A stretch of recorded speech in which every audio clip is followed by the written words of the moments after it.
नमस्कार साथियों, मैं सुनील सर अपनी YouTube channel GIG coaching point free coaching with Sunil sir में आप सभी का स्वागत करता हूं। साथियों, आज हम प्राचीन इतिहास के एक महत्वपूर्ण पार्ट मौर्य साम्राज्य की बात करते हैं। मौर्य साम्राज्य को समझने से पहले हम मगध के जो पूर्ववंशी राजवंश थे उनके बारे में थोड़ी सी चर्चा करेंगे।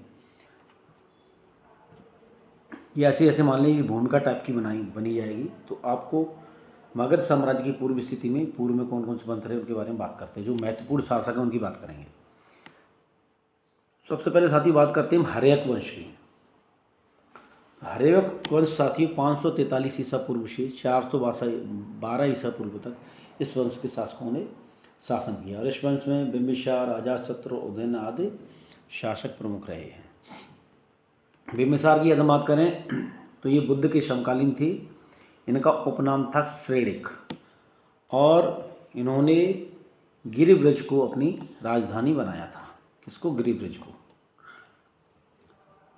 इन्होंने कौशल राज्य के जो राजा थे प्रसेनजित, उनकी बहन कौशल देवी के साथ विवाह कर लिया और काशी प्रांत इनको दहेज में प्राप्त हुआ। आगे चलें। इनकी दूसरी जो पत्नी थी उसका नाम, पहली पत्नी कौशल देवी हो गई, दूसरी पत्नी थी वो लिच्छवी राजकुमारी थी और लिच्छवी राज का जो प्रमुख थे चेटक, उनकी बहन थी चेलन्ना। ये इनकी दूसरी पत्नी थी। इन्होंने विवाह संबंध बनाकर अपने साम्राज्य का विस्तार किया और इनकी तीसरी पत्नी थी वो मद्र की राजकुमारी थी क्षेमा। इन्हीं के दरबार में जीवक नामक प्रसिद्ध वैद्य रहा करते थे और एक बार क्या हुआ, अवंती के राजा प्रद्योत की जब तबीयत खराब हो गई और उनके वहाँ के चिकित्सक उनको ठीक नहीं कर पा रहे थे, तो इन्हें बिंबिसार ने अपने जीवक नामक वैद्य को कहाँ भेज दिया?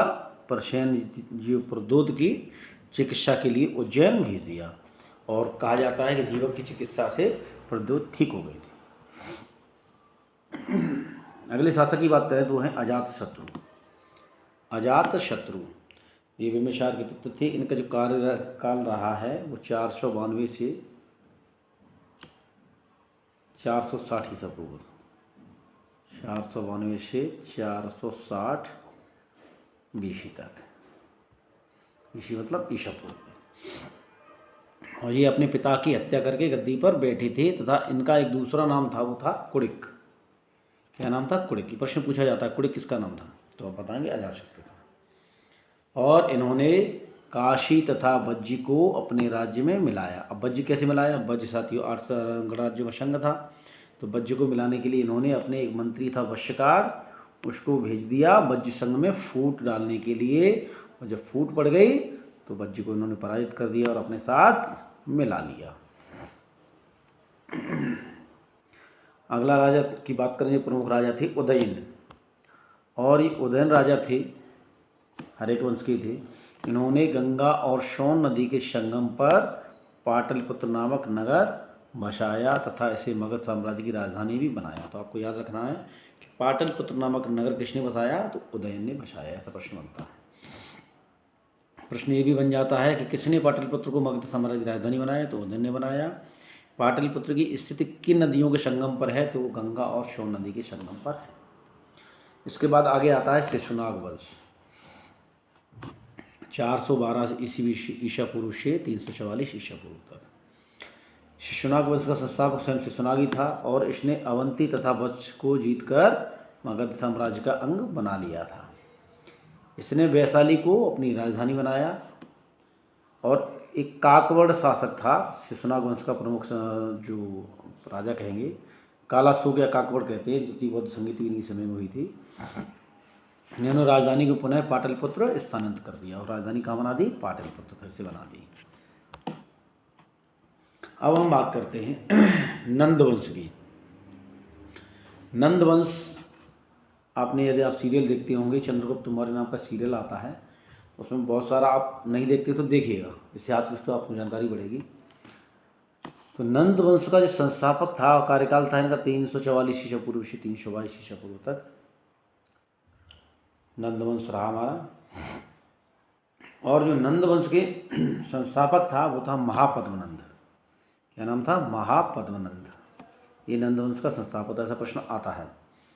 इसकी उपाधियां भी याद रखनी है, सर्व क्षेत्रांतक और उग्रसेन इसकी उपाधियां थी। किसकी? महापद्मनंद की। एक उपाधि इसकी एकराट भी थी, एकराट नामक उपाधि भी थी। सर्व क्षेत्रांतक उग्रसेन इसको कहा जाता था, नाम मान लीजिए। इस वंश का जो अंतिम शासक था वो था घनानंद।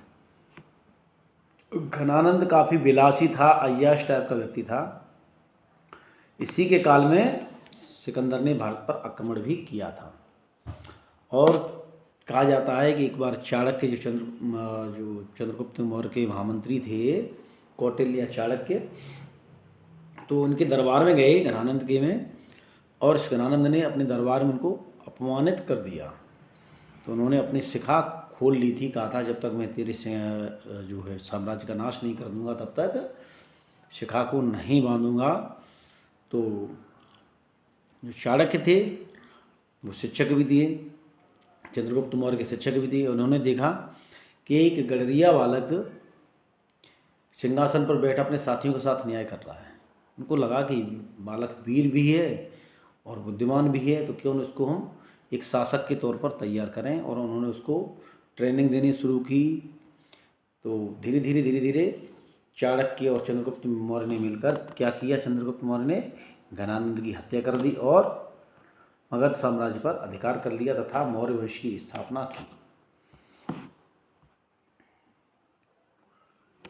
चंद्रगुप्त मौर्य के विषय में अगर एक बात और बताएं तो आपकी संसद की गैलरी है उसमें चंद्रगुप्त मौर्य की प्रतिमा लगाई गई है। और उस समय लगी थी जब शायद यहाँ तक मैं सही हूँ तो अटल जी प्रधानमंत्री थे और आपके आडवाणी जी गृह मंत्री थे। तो आडवाणी जी ने कहा था कि चंद्रगुप्त मौर्य एक गडरिया बालक था, क्योंकि ये भेड़ बकरियां चरा रहा था जब इनको चाणक्य को मिला था। अब मौर्य साम्राज्य की हमें जानकारी के स्रोत क्या मिलते हैं, ऐतिहासिक स्रोत क्या क्या हैं, इनके बारे में बात करेंगे हम। सबसे पहले बात करते हैं हम अर्थशास्त्र की। अर्थशास्त्र लिखा किसने? कौटिल्य ने लिखा है। और अर्थशास्त्र में कितने अध्याय हैं? 15 अध्याय। इसमें 15 अध्याय।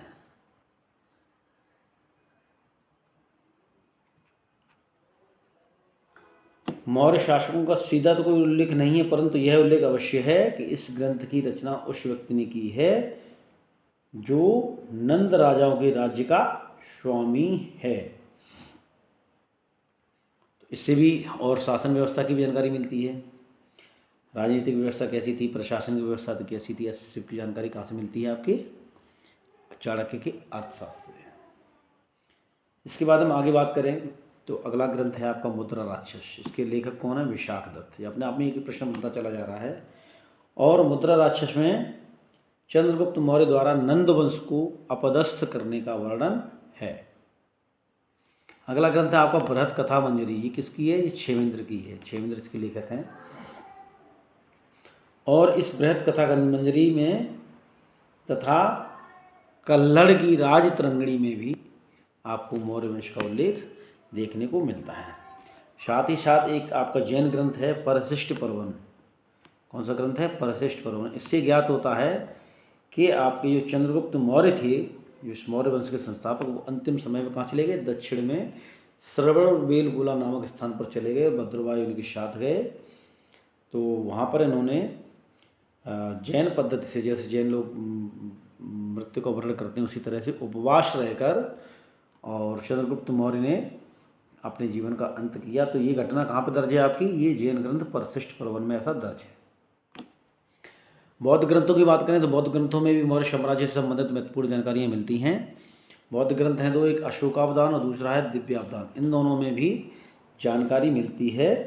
और इन दोनों जो बौद्ध ग्रंथ हैं इसमें जो है आपके अशोक के समय की विशेष जानकारी मिलती है। अशोक के समय का विशेष वर्णन दिव्यावदान और अशोकावदान में मिलता है। अब मौर्य की उत्पत्ति से संबंधित कुछ अलग अलग मतभेद भी हैं। जो प्रमुख तथ्य हैं उनकी उत्पत्ति से संबंधित उसके बारे में बात करते हैं। पुराणों में भी मौर्य वंश का उल्लेख है और पुराणों के अनुसार मौर्य क्या थी? मौर्य शूद्र थी। क्या थे? शूद्र थे। बौद्ध परंपरा के अनुसार मौर्य क्षत्रिय थे। कहते मौर्य क्षत्रिय वंश के थे। ऐसा लोग बौद्ध परंपरा में माना जाता था। जैन ग्रंथ में मौर्य को मयूर से संबंधित बताया गया है कि जो मौर्य लोग थे ये मयूर पालन करते थे, मोरों को पालन करते थे, या मोरों से संबंधित मोरों को पंखों का व्यवसाय करते थे, ऐसा जैन ग्रंथों में बताया गया है। अब हम आगे चलते हैं चंद्रगुप्त मौर्य के विषय में। परिचयोपयोगी महत्वपूर्ण तथ्य। मौर्य वंश का संस्थापक कौन था, ऐसा पूछा जाता है कई बार। मौर्य वंश का संस्थापक था, ये वेरी इंपॉर्टेंट प्रश्न है, चंद्रगुप्त मौर्य। और आपका नंद वंश का संस्थापक भी पूछा जाता है, तो आपको याद रखना है वो महापद्मनंद है, जिसकी उपाधि थी सर्वछत्रांतक की, या उग्रसेन भी कहा जाता था। उपाधि एकराट भी थी उसकी। ऐसे ही मौर्य वंश का संस्थापक कौन है, तो चंद्रगुप्त मौर्य था। और विदेशी जो साहित्य है, चाहे वो मैगजीन्स की इंडिका वगैरह हो, तो उसमें आपका चंद्रगुप्त मौर्य का नाम चंद्रगुप्त मौर्य नहीं, सेंड्रोकोटस लिखा रहता है। क्या सेंड्रोकोटस है, कहीं कहीं एंड्रोकोटस भी लिखा है।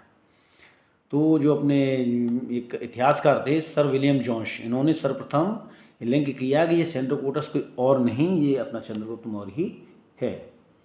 ऐसा बताने वाले पहले विद्वान कौन थे, विलियम जोन्स। और चाणक्य चंद्रगुप्त मौर्य के समय में प्रधानमंत्री थे। चाणक्य अधिक समय तक जीवित रहे, और चंद्रगुप्त के मौर्य, इनका जो पुत्र था बिंदुसार, उसके समय में भी चाणक्य प्रधानमंत्री रहे थे। 304-305 ईसा पूर्व में बैक्टीरिया जगह है, बैक्टीरिया मतलब वायरस में समझ लेना, बैक्टीरिया के शासक सेल्यूकस, जो सिकंदर का सेनापति भी रहा था, और सिकंदर जब चला गया तो सेल्यूकस को वहाँ का क्षेत्र दे गया, वहाँ का राजा घोषित कर गया था। तो सेल्यूकस जो है जो शासन करता था, तो सेल्यूकस को जो है चंद्रगुप्त मौर्य ने पराजित कर दिया और उसकी पुत्री से विवाह कर लिया।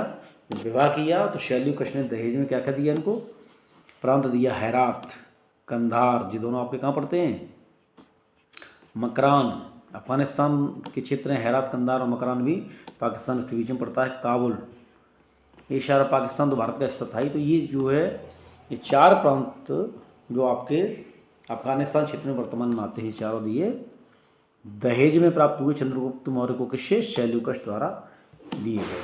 अपनी बेटी से शादी की तो मिला। और सेल्यूकस ने अपना एक राजदूत था, प्रसिद्ध राजदूत, नाम सुना होगा आपने, मेगास्थनीज।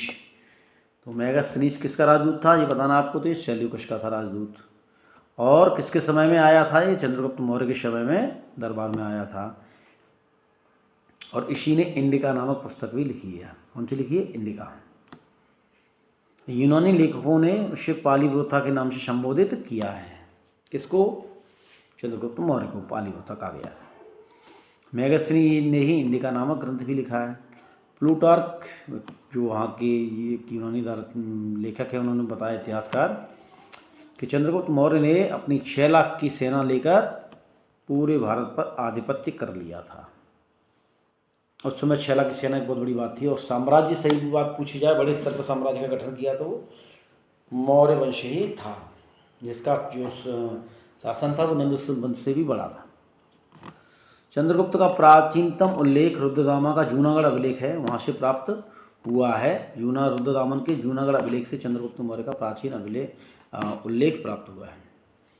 और अंतिम समय में चंद्रगुप्त मौर्य, जैसा कि हमने पहले भी बताया, श्रवणबेलगोला नामक स्थान पर चले गए और वहाँ पर जैन पद्धति से उपवास करके उन्होंने अपने प्राणों का त्याग कर दिया। आगे बात करते हैं चंद्रगुप्त के पुत्र बिंदुसार की। बिंदुसार के बारे में एक बहुत ही रोचक कथा है, मैं उसके बारे में आपको थोड़ी सी बता दूं, कहानी बैकग्राउंड। तो बिंदुसार जो था वो चंद्रगुप्त मौर्य का पुत्र था। और चाणक्य जो है चंद्रगुप्त मौर्य को प्रतिदिन भोजन में थोड़ा थोड़ा विष खिलाया करते थे, मारने के लिए नहीं, इसलिए खिलाया करते थे कि उस समय राजाओं को विषकन्या के माध्यम से जहर द्वारा मारने की प्रथा बहुत थी। तो इसलिए थोड़ा थोड़ा खिलाते थे, जिससे कि कोई छोटा मोटा जहर हो तो उसका प्रभाव चंद्रगुप्त मौर्य उसको सहन कर जाए और उनकी मृत्यु जहर खाने से न हो। तो एक बार उनका भोजन उनकी माँ खा गई, और माँ जब खा गई तो उनकी हालत ख़राब हो गई। तो चाणक्य ने देखा कि ये तो इसके पेट में बच्चा है, बच्चा भी मर जाएगा, तो इस साम्राज्य का वारिस कौन रहेगा। तो उन्होंने उस समय उसकी माँ की सर्जरी की, और सर्जरी करके बिंदुसार को पेट से बाहर निकाला। तो प्रथम अगर सर्जरी कहें, इतिहास में दर्ज अगर कहीं है, तो बिंदुसार की सर्जरी की थी। किसने की थी? चाणक्य ने की थी, और उससे बिंदुसार को सर्जरी करके निकाला था पेट से। तो जब चाणक्य वो चंद्रगुप्त मौर्य जब दक्षिण में चले गए सर्वरूला में, और उन्होंने अपना शरीर का त्याग कर दिया, तो बिंदुसार उस मौर्य साम्राज्य का सम्राट बना, और चाणक्य इनके भी प्रधानमंत्री रहे काफ़ी समय तक। चंद्रगुप्त मौर्य अंतिम समय में जैन धर्म के उपासक बन गए थे, लेकिन बिंदुसार जो है वो आजीवक संप्रदाय के अनुयायी थे। स्ट्रेबे के अनुसार यूनानी शासक एंटियोकस ने बिंदुसार के दरबार में एक दूत भेजा था, इसका नाम था डाइमेकस। क्या नाम था? डाइमेकस। तो आपको पूछा जाए कि डाइमेकस नामक यूनानी दूत किसके शासनकाल में आया था या किसके दरबार में आया, तो आपको याद रखना वो बिंदुसार के दरबार में आया था। बिंदुसार की उपाधि थी अमित्रघात। अमित्रघात मतलब इसका अर्थ क्या है? इसका अर्थ है शत्रुओं का वध करने वाला, उसको कहते हैं अमित्रघात। चलते हैं आगे। बौद्ध ग्रंथ दिव्यावदान के अनुसार उत्तरापथ की राजधानी, अब हम आपको ये भी बताएंगे कि अशोक के काल में कौन कौन से प्रमुख प्रांत थे। उसमें से एक प्रांत था उत्तरापथ, और उत्तरापथ की राजधानी कहाँ थी? तक्षशिला। कहाँ थी राजधानी? तक्षशिला। तो एक बार जब वहाँ पर विद्रोह हुआ तक्षशिला में, और नेपाल में भी एक बार विद्रोह हुआ, तो इस विद्रोह को दबाने के लिए बिंदुसार ने अपने पुत्र अशोक को भेजा, और अशोक बहुत ही महान था, वीर था। तो अशोक ने जो है आपके तक्षशिला का विद्रोह भी दबाया, वहाँ पर जो विद्रोह करने वाले लोग तो उनको दंडित किया और विद्रोह को शांत किया, तथा नेपाल के विद्रोह को भी अशोक ने ही दबाया था, विद्रोह का दमन किया। अब बात करते हैं अशोक की। अशोक को महान भी कहा जाता है, अशोक महान, क्योंकि इसका साम्राज्य बहुत विशाल था, और इसकी जो शासन व्यवस्था थी एक व्यवस्थित तरीके की शासन व्यवस्था थी। उसमें राजनीतिक व्यवस्था भी थी, सोच समझ थी इसकी, और अलग अलग कार्य के लिए अलग अलग अधिकारी भी उसने नियुक्त कर रखे थे। और सबसे बड़ी बात यह है कि उसने इन सभी आदेशों को व्यवस्थित तरीके से पत्थरों पर खुदवा कर जगह जगह अपने साम्राज्य में लगाया था, जिससे कि वहाँ के स्थानीय अधिकारी और स्थानीय लोग उस सम्राट के जो आदेश हैं उनको सीधा सीधा देख सकें, समझ सकें, उसके अनुसार अनुसरण कर सकें। तो अशोक की माता थी, उनका नाम था सुभद्रांगी। अशोक की माता का नाम था सुभद्रांगी, और उनकी दो पत्नियां थी, एक महादेवी, एक करुआ की। आगे हम करुआ के बारे में और भी बताएंगे आपको। कल्हड़ के अनुसार अशोक ने कश्मीर में श्रीनगर की स्थापना की। ये प्रश्न बन जाता है कि पहले तो कल्हड़ की कृति कौन सी है, तो आपको याद रखनी राजे तरंगड़ी। दूसरा प्रश्न बनेगा कि कश्मीर में श्रीनगर जो नामक नगर है उसकी स्थापना किसने की, तो आपको याद रखना वो किसने की? अशोक ने की। और उसके वैसे तो उसने 269 ईसा पूर्व में ही शासन संभाला था, लेकिन आधिकारिक रूप से 273 में वो गद्दी पर बैठा, और 7वें वर्ष में उसने कश्मीर में तथा 8वें वर्ष में 7वें वर्ष में युद्ध करके कश्मीर को अपने कब्जे में ले लिया और श्रीनगर नगर नामक नगर की स्थापना की, तथा 8वें वर्ष में कलिंग का युद्ध किया उसने। अब कलिंग का युद्ध जो था उसका एक बहुत विस्तृत प्रभाव पड़ा, वो उसके बारे में आपको बताते हैं। कलिंग युद्ध में कई लाख लोग मारे गए, और भीषण नरसंहार के बाद जब उसको विजय प्राप्त हुई तो उससे एक बार देखने गया तो लाशों का ढेर लगा हुआ था, और वो जो वहाँ की महिलाएं थीं वो अपने आप को सती हो रही थीं। तो उसने कहा कि ये तो बहुत बड़ा नरसंहार हो गया, उसका मन द्रवित हो गया, और उसने आगे युद्ध न करने का संकल्प लिया। उसने कहा अब युद्ध नहीं करेंगे, युद्ध में बहुत रक्तपात होता है। जो कि शुरुआत में ऐसा कहा जाता है कि अशोक अपने 99 भाइयों को मारकर गद्दी पर बैठा था, तो उसको चंडाशोक भी कहते थे। उसका नाम क्या था? चंडाशोक भी कहते थे उसको। तो जब उसका हृदय द्रवित हो गया तो उसने कहा अब हम युद्ध नहीं करेंगे, और उसने बौद्ध धर्म का मार्ग था धम्म विजय को अपनाया। क्या किया? धम्म विजय को अपनाया, धर्म का प्रचार किया, और जब धर्म स्थापित हो जाएगा तो वहाँ पे धम्म विजय, उसने कहा कि हम लोगों के मन को जीतेंगे बौद्ध धर्म के प्रचार के माध्यम से, और हम जो उसने ऐसे ही अपने पुत्र महेंद्र को और पुत्री संघमित्रा को अलग अलग देशों में श्रीलंका भी धर्म का प्रचार करने के लिए और सुदूर इंडोनेशिया तक भी भेजा था। अशोक की नौसेना भी बहुत मजबूत थी। अब हम बात करते हैं अशोक के प्रमुख कार्यों की। अशोक के प्रमुख कार्य कौन कौन से थे? तो अशोक भारत का प्रथम सम्राट था जिसने अभिलेखों के माध्यम से जनता को संबोधित किया। ऐसे अभिलेख के माध्यम से रिटन में लिखवाए, और असम को छोड़ दिया जाए और सुदूर दक्षिण का थोड़ा सा हिस्सा छोड़ दिया जाए तो लगभग संपूर्ण भारतवर्ष पर उसका साम्राज्य था। और आस पड़ोस के भी जो राजा थे या जो शासक थे वो सशंकित रहते थे कि कहीं अशोक हमारी तरफ आ तो नहीं रहे। अगर खबर भी लग जाए अशोक आ रहे तो वो लोग आत्मसमर्पण कर देते थे। इतनी विशाल सेना थी, इतना विशाल साम्राज्य था अशोक का।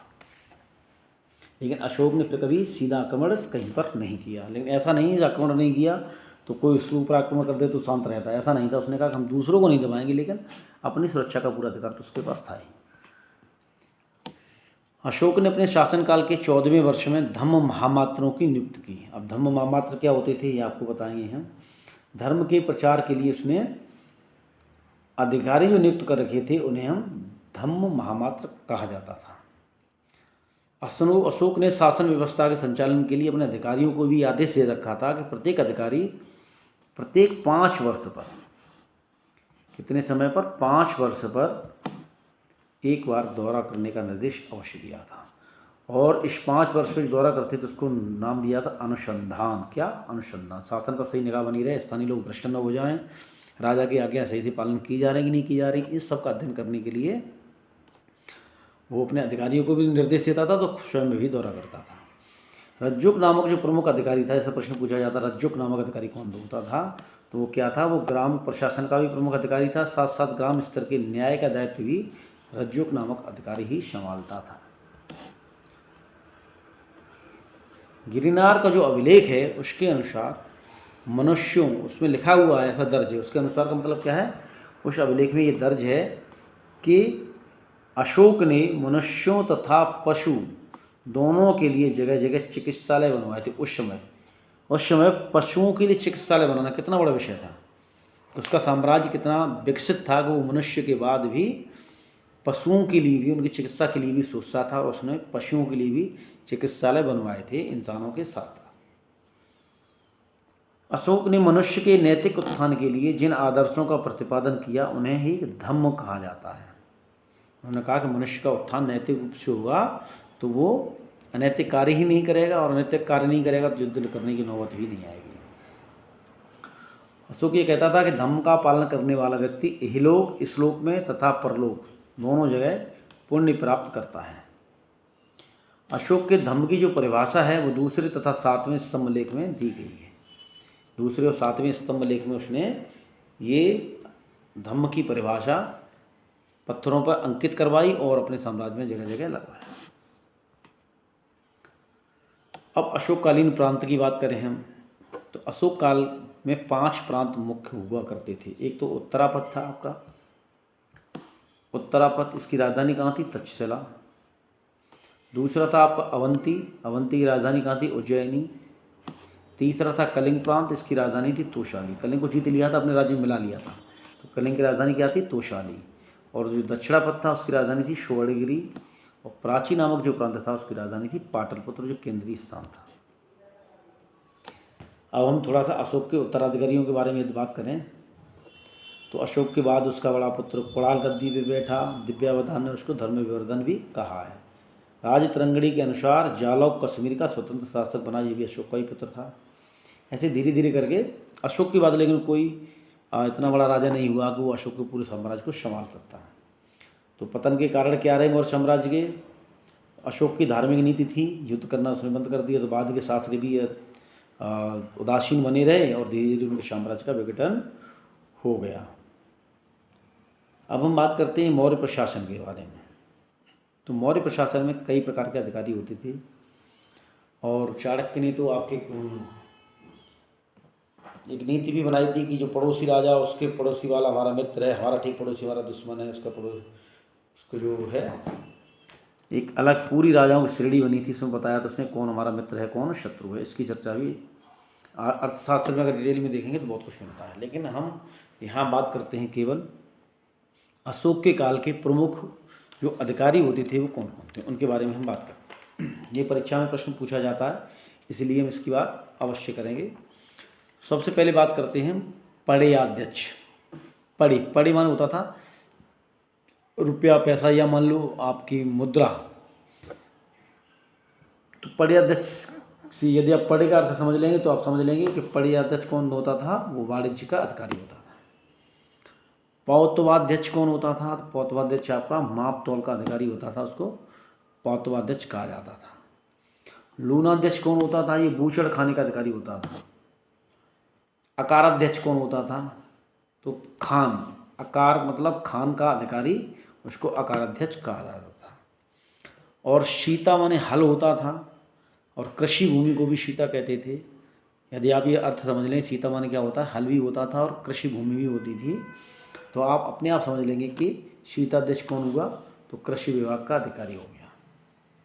सूत्र माने होता है धागा, रक्षा सूत्र बांधा, सूत्र से याद रखें। सूत्राध्यक्ष कौन हुआ, कताई बुनाई विभाग का अध्यक्ष सूत्राध्यक्ष कहलाता।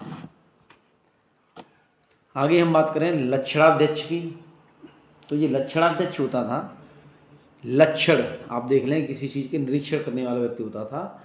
तो ये टकसाल का अधिकारी होता था, जहाँ पर मुद्रा शक्ति थी वहाँ का अधिकारी होता था, और ये चेक करता था कि मुद्रा ठीक सी है कि नहीं है, उसको पास करना है, जारी करना है कि नहीं करना है। अगर ठीक सी नहीं हुई तो दोबारा निर्माण के लिए भेज देता था, यदि ठीक हुई तो उसको पास करके आगे बढ़ा देता था। तो इसको बोलते थे आप टकसाल का अधिकारी कौन होता था, लक्षणाध्यक्ष। इसके बाद मुद्राध्यक्ष, मुद्रा माने होता था मोहर। तो मुद्रा जिस पे लगाई जाए वो सरकारी कागज बन जाता था, उसको मोहर को कहते थे कि मुद्रा लगा दी। तो मुद्रा का जो अध्यक्ष होता था वो पासपोर्ट विभाग का अधिकारी होता था, मतलब विदेशी व्यापार जो भी हो रहा है आना जाना, उस पर जो मोहर लगती थी उसका काम कौन देखता था, मुद्रा अध्यक्ष आपका, कि कोई चीज़ सरकारी है कि नहीं है, तो उसको सरकारी घोषित करना है, भेजना है, तो मोहर कहाँ कहाँ लगेगी, क्या रहेगा उसका सही विधि विधान, तो ये सारा देखता था आपका मुद्राध्यक्ष। नवाध्यक्ष होता था। नवाध्यक्ष अशोक के समय में नौसेना भी बहुत मजबूत थी, तो नवाध्यक्ष उसका जहाजरानी विभाग का अधिकारी हुआ करता था, जो नौकायन संबंधी कार्य देखता था। एक होता था आपका विविताध्यक्ष, ये क्या करता था, ये चारागाह का अधिकारी होता था। समस्थाध्यक्ष, ये बाजार का अधिकारी होता था। लवणाध्यक्ष, लवण माने क्या होता है, आप जानते हैं लवण, नमक क्या है, एक लवण है। लवण से आप ध्यान याद रखिएगा कि लवणाध्यक्ष कौन होता था, नमक विभाग का अधिकारी होता था। शुल्काध्यक्ष, शुल्क लगना, मतलब चुंगी लगनी, तो शुल्काध्यक्ष कौन होता था आपका, चुंगी विभाग का अधिकारी हुआ करता था। अब थोड़ी सी बात हम और कर लें अगर इसके बारे में, तो अशोक के जो अभिलेख हैं वो शिलालेख कहाँ कहाँ से प्राप्त हुए हैं, तो सहवाजगढ़ी से प्राप्त हुआ है। और दो जो शिलालेख हैं जो सहवाजगढ़ी और आपके मानसेरा से प्राप्त हुए हैं, ये दोनों खरोष्ठी लिपि में हैं। सहवाजगढ़ी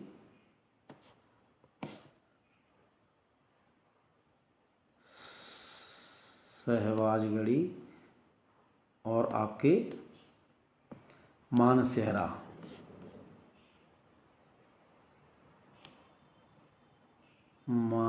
ये अभिलेख है, ये दोनों कैसे हैं, खरोष्ठी लिपि में लिखे हैं,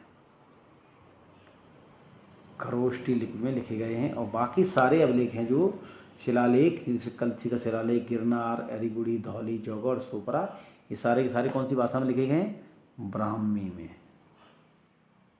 आपको याद रखने केवल दो अभिलेख हैं ऐसे आपके शिलालेख, सहवाजगढ़ी और मानसेरा, वो खरोष्ठी लिपि में है, बाकी सारे शिलालेख हैं वो ब्राह्मी लिपि में हैं। और यदि थोड़ी सी और बात करें यदि हम, तो आपको जो स्तंभ लेख थे उनकी संख्या कितनी है, स्तंभ लेख की संख्या है 7 स्तंभ लेख हैं, स्तंभ लेख। और इसके बाद लघु स्तंभ लेख थे। इलाहाबाद का जो लघु स्तंभ लेख है उसको रानी का अभिलेख भी कहा जाता है, क्योंकि इसकी अशोक की रानी थी जो कारुआ की, उससे दान दिए जाने का उल्लेख प्राप्त होता है। इलाहाबाद का प्रयाग प्रशस्ति है, बोले इसको, या इलाहाबाद का रानी का अभिलेख है। ऐसी एक जगह बिहार में गया है, वहाँ बराबर की पहाड़ियों में, जो पहाड़ियों में गुफाओं में लेख लिखे गए उनको गुहा लेख भी कहा जाता है साथियों। तो मैंने आपको मौर्य साम्राज्य से संबंधित सारे महत्वपूर्ण तथ्य जो परीक्षा के लिए उपयोगी हैं आपको बताए। Thank you for watching our YouTube channel GIG coaching point. For regular updates like share and subscribe our YouTube channel. Thank you so much.